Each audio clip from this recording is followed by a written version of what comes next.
নমস্কার বন্ধুরা, রিমি পুতুলের রান্নাঘরে স্বাগত। গাছ থেকে কিছুটা কামরাঙা পেড়ে নিয়েছি। আজকে আমি বানাবো কামরাঙার আচার। তাই পুরো ভিডিওটি দেখতে থাকুন আর সঙ্গে থাকুন কিভাবে বানাই কামরাঙার আচার। বন্ধুরা, কামরাঙাগুলো ধুয়ে নিয়েছি, এবার এগুলোকে কেটে নেব।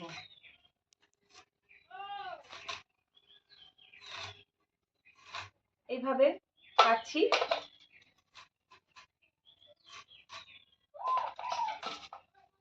কামরাঙা কাটলে ঠিক এরকম স্টারের মতো দেখতে হয়, ওই জন্যই হয়তো কামরাঙাকে বলা হয় স্টার ফ্রুট। কামরাঙাতে প্রচুর পরিমাণে ভিটামিন সি আছে, এটা খাওয়া স্কিনের পক্ষে খুবই ভালো।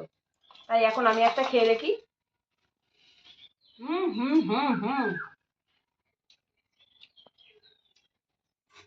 আর আমাদের এই কামরাঙাটায় একদম টক ভাব নেই।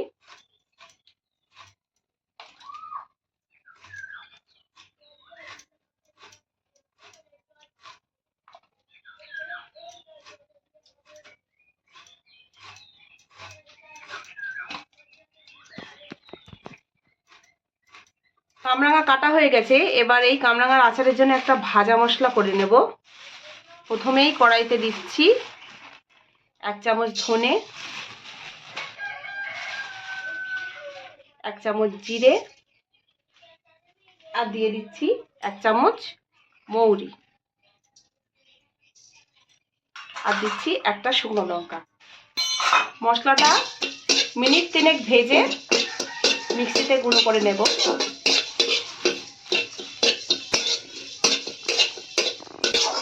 মশলাটা ভাজা হয়ে গেছে, এবার নামিয়ে দিচ্ছি। কড়াইতে দিয়ে দিচ্ছি সাদা তেল,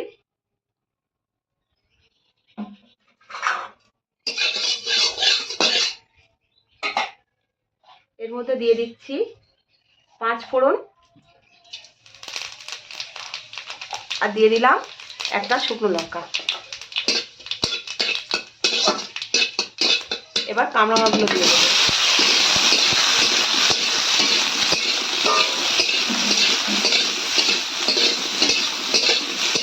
এবার এর মধ্যে দিয়ে দিচ্ছি স্বাদ মতো নুন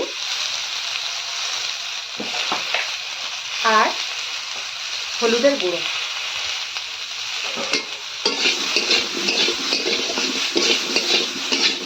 এবার এর মধ্যে দিয়ে দেব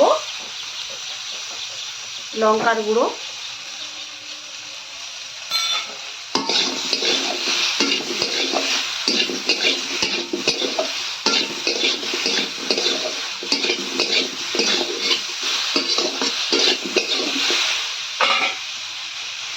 আমি আচারের জন্যে গুড়, এখানে আখের গুড় ব্যবহার করছি।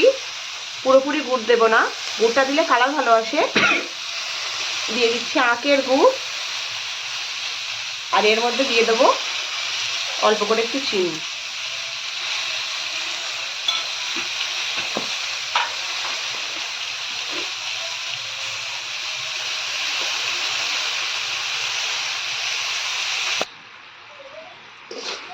কামরাঙার আচারে আমি কোনো জল ব্যবহার করব না। এখন এবারে আমি এটাকে এইভাবে ঢাকা দিয়ে কিছুক্ষণ করে নেব। বন্ধুরা, আচারটা প্রায় হয়ে এসেছে। ভাজা মশলাটা দিয়ে আর কয়েক মিনিট রেখে দেব, রেখে দিয়ে আমি আচারটা নামিয়ে নেব।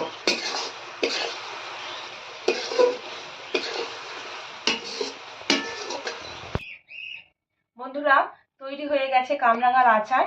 খুবই সহজ একটি রেসিপি। এবার আমি এটাকে ঠান্ডা করে একটি জারের মধ্যে অনেক দিন ধরে রেখে দিতে পারবো। আর প্রতিদিনের মতো আবারও বলছি, যে সমস্ত নতুন বন্ধুরা ভিডিওটি দেখছেন অথচ সাবস্ক্রাইব করছেন না, তারা যেন ভিডিওটি অবশ্যই দেখে আমার চ্যানেলটিকে সাবস্ক্রাইব করে দেন। পাশে থাকা বেল আইকনটি প্রেস করে অল নোটিফিকেশনটি অন করে দেন। আজকের মতো এখানেই শেষ করছি। ধন্যবাদ।